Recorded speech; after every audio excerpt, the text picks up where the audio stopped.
Para sahabat Rasulullah sallallahu alaihi wasallam ketika mereka melihat sesuatu perkara di dunia ini, mereka selalu memikirkan perkara akhirat.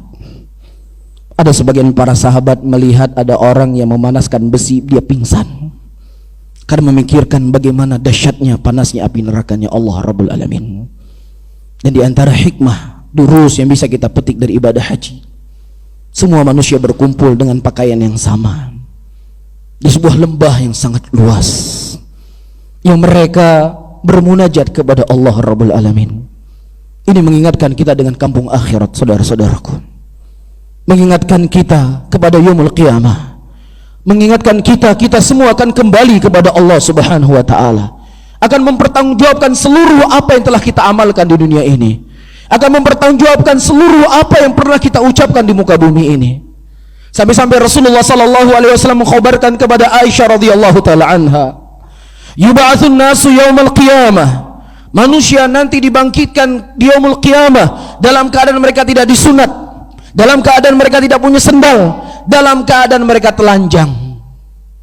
Kemudian Aisyah radhiyallahu taala anha berkata, "Ya Rasulullah, apakah seseorang tidak melihat aurat antara satu dengan yang lainnya?" Mereka dibangkitkan dalam keadaan telanjang, laki-laki dan perempuan. Dari semenjak manusia yang pernah diciptakan oleh Allah sampai akhir manusia yang pernah diciptakan oleh Allah di muka bumi ini. Terjadi tsunami di Banda di Aceh. Kekuatan yang begitu keras, besar, meluluh lantakkan Aceh, meninggal 300 manusia pada waktu itu.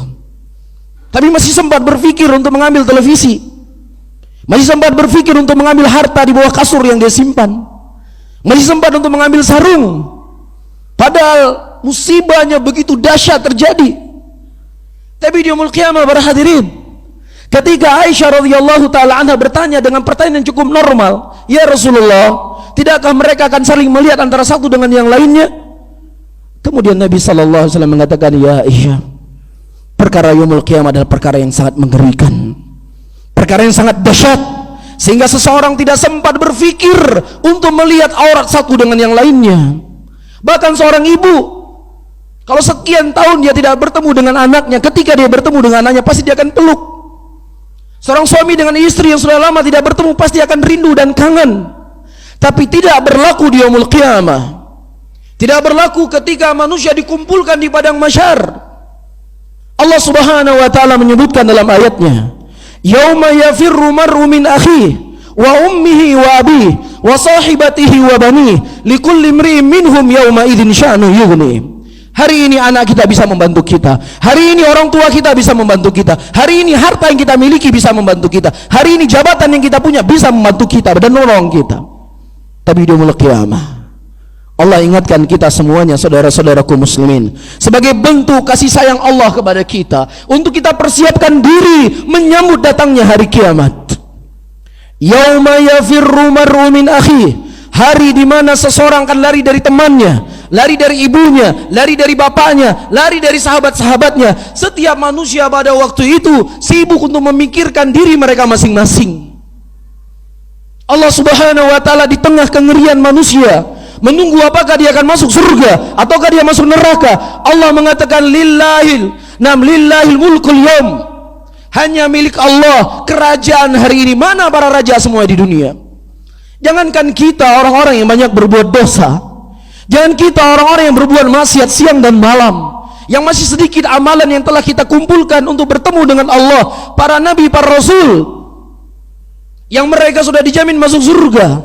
Datang orang ke Nabi Adam, datang orang-orang ke Nabi Nuh, datang orang-orang ke Nabi Musa, Nabi Isa. Mereka meminta agar para nabi tersebut berdoa dan memohon kepada Allah Rabbul Alamin agar segera melakukan persidangan.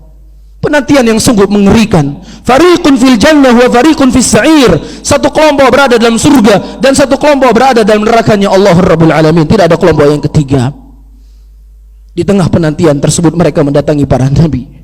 Wahai Nabi Nuh, berdoalah kepada Allah agar Allah segera melakukan persidangan. Para nabi tersebut semuanya angkat tangan.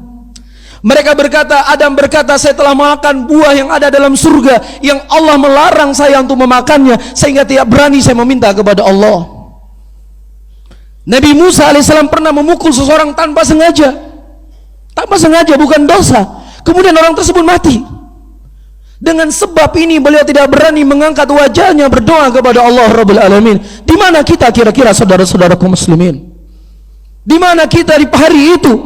Dosa yang begitu banyak yang kita bawa, kezaliman yang begitu banyak kita bawa. Apakah kita bisa menolong dan membela kita pada waktu itu? Nabi Muhammad sallallahu alaihi wasallam berkata kepada anaknya Fatimah, "Ya Fatimah binta Muhammadin, sallini min mali masyiti, la ughni anki min Allah syai'a." Wahai Fatimah, putrinya Muhammad, mintalah dariku dari harta apa yang kau inginkan dariku, tetapi aku tidak akan bisa membelamu nanti di hadapan Allah kecuali iman dan amal yang kau bawa untuk bertemu dengan Allah Rabbul Alamin. Persiapkan itu semuanya saudara-saudaraku muslimin. Itu sangat dekat dengan kita. Jangan sampai kita menjadi orang-orang merugi ketika Allah Subhanahu wa taala telah menghabiskan waktu kita tinggal di dunia ini. Kemudian Allah bangkitkan kita di yaumul qiyamah. Dan kemudian Allah masukkan kita ke dalam nerakanya. Di situ kita menangis, di situ kita menyesal. Rabbi laula akhartani ila ajalin qarib fa asaddaqa wa akum minas salihin. Ya Rabbku, akhirkan sejenak kematianku ya Allah, agar aku bisa bersedekah, agar aku bisa menjadi orang yang saleh ya Allah. Aku ingin bertobat ya Allah, aku ingin beristighfar ya Allah, aku ingin berbuat baik ya Allah, aku ingin salat ya Allah, aku ingin naik haji ya Allah. Sudah habis waktunya para hadirin. Tidak ada kecuali kita menanti keputusan Allah. Apakah kita akan masuk ke dalam surga ataukah masuk dalam neraka? Ini hari yang mengerikan. Persiapkanlah dengan hari itu. Persiapkanlah hari itu dengan amalan saleh. Jauhi dosa, jauhi maksiat. Berbekallah dengan kebaikan dan ketakwaan, karena itu sebaik-baik bekal untuk kita bertemu dengan Allah Rabbul Alamin.